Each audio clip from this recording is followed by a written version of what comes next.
السلام علیکم دوستو، آج کی اس ویڈیو میں ہم بات کرنے والے ہیں بنگلہ دیش کے گاؤں کی زندگی کے بارے میں۔ یہاں پر بسنے والے لوگ، ان کے مذہب اور ثقافت، ان کے رنگ و نسل اور ان کی سادگی سے گزاری جانے والی زندگی کے بارے میں، اور اس کے علاوہ بنگلہ دیش کے ان خوبصورت اور بڑے دیہی علاقوں کے اندر بسنے والے لوگ یہاں پر کون کون سی فصلیں کاشت کرتے ہیں یا وہاں پر جانور وغیرہ کی فارمنگ کیسے کی جاتی ہے۔ اس کے علاوہ آج کی اس ویڈیو میں آپ کو بہت کچھ انٹرسٹنگ جاننے کو ملے گا۔ تو دوستو شروع کرتے ہیں اپنی آج کی ویڈیو۔ دوستو، بنگلہ دیش جنوب مشرق ایشیا میں واقع ایک ملک ہے جو اپنی خوبصورت ثقافت، رنگین روایات اور زرخیز زمین کے لیے مشہور ہے۔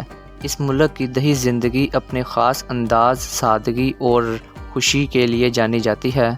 دوستو، یہاں کے دیہی علاقوں میں بسنے والے لوگ ایک خاص نوعیت کی زندگی گزارتے ہیں جو کہ عام شہری کی زندگی سے تھوڑا مختلف ہے۔ اگر ان دیہی علاقوں میں بسنے والے لوگوں کی زندگی کا جائزہ لیا جائے تو ان کی زندگی میں مقامی ثقافت، معاشرتی ڈھانچہ، سرگرمیاں اور ماحولیاتی حالات شامل ہیں۔ اگر یہاں کے خوبصورتی سے مالا مال دیہی علاقوں کی خصوصیت کی بات کریں تو بنگلہ دیش کے دیہی علاقوں میں زندگی کی سادگی اور قدرتی خوبصورتی نظر آتی ہے۔ یہاں کے کچے دیہاتی علاقوں میں بسنے والے دیہاتی لوگ عموماً کچے مکانوں میں رہائش پذیر ہوتے ہیں جو کہ مٹی اور بانس سے بنے ہوتے ہیں، اور ان کے چھوٹے چھوٹے گھروں میں زیادہ تر ایک یا دو کمرے ہی ہوتے ہیں۔ ان کے اندر تمام بنیادی سہولتیں موجود ہوتی ہیں۔ دوستو، ان دیہی علاقوں میں بسنے والے لوگوں کی زندگیوں میں زیادہ تر معاشرتی تعلقات اور روایات انتہائی اہمیت رکھتے ہیں، اور ان گاؤں کے تمام لوگ عموماً ایک دوسرے کے ساتھ مل جل کر رہتے ہیں۔ گاؤں کی مجلس، عید اور بہت سے تہوار یہاں پر آپس میں مل جل کر منائے جاتے ہیں جو کہ یہاں پر بسنے والے لوگوں کی زندگیوں کا ایک اہم حصہ ہے۔ شادی بیاہ، میل جول اور ثقافتی تقریبات گاؤں کی زندگی کا ایک اہم حصہ ہے جو کہ ایک مضبوط معاشرتی تعلق کو فروغ دیتی ہے۔ یہاں پر دیہی علاقوں میں بسنے والے لوگوں کی زیادہ تر آمدن کھیتوں سے ہی حاصل ہوتی ہے، اور اگر یہاں پر زراعت کے پیشے سے منسلک چیزوں پر نظر ڈالی جائے تو دیہی علاقوں کی کھیتوں کی فصل میں عموماً چاول، گندم، مکئی اور سبزیاں شامل ہیں۔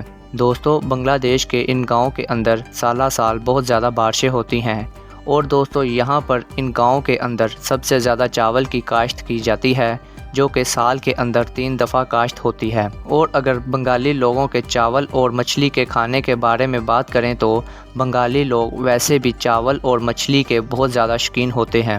دوستو، بنگلہ دیش کے اندر پاکستان کے مقابلے میں آج بھی مہنگائی بہت ہی کم سطح پر ہے۔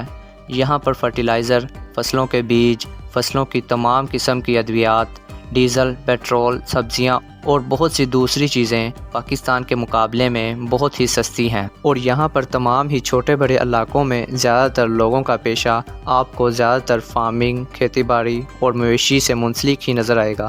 اور یہاں پر آپ کو تمام چھوٹے بڑے لوگوں میں زیادہ تر لوگ کھیتوں وغیرہ میں کام کرتے ہوئے نظر آئیں گے، اور کھیتی باڑی کے ساتھ ساتھ بہت سے لوگوں نے یہاں پر گائیں، بھیڑ بکریاں اور بھینسیں وغیرہ بھی پال رکھی ہیں، اور ان بھیڑ بکریوں، گائیں، بھینسوں سے حاصل ہونے والا دودھ، مکھن، پنیر اور گوشت یہ لوگ یہاں کے قریبی مارکیٹ میں فروخت کرتے ہیں اور ماہانہ بہت ہی اچھا کما لیتے ہیں۔ دوستو، بنگلہ دیش کے ان خوبصورت ترین گاؤں کے اندر ہفتے میں ایک دفعہ یہاں پر ہفتہ وار بازار بھی سجائے جاتے ہیں جن کے اندر آپ کو بہت ہی خوبصورت ہاتھوں سے بنی ہوئی چیزیں بھی دیکھنے کو ملتی ہیں۔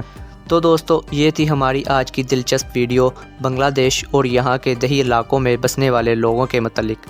میں امید کرتا ہوں آپ دوستوں کو آج کی ویڈیو ضرور پسند آئی ہوگی۔ اس طرح کی مزید دلچسپ اور انفارمیٹیو ویڈیو دیکھنے کے لیے ہمارے چینل کو لازمی سبسکرائب کریں۔ ملتے ہیں اگلی شاندار ویڈیو میں، تب تک کے لیے اللہ حافظ۔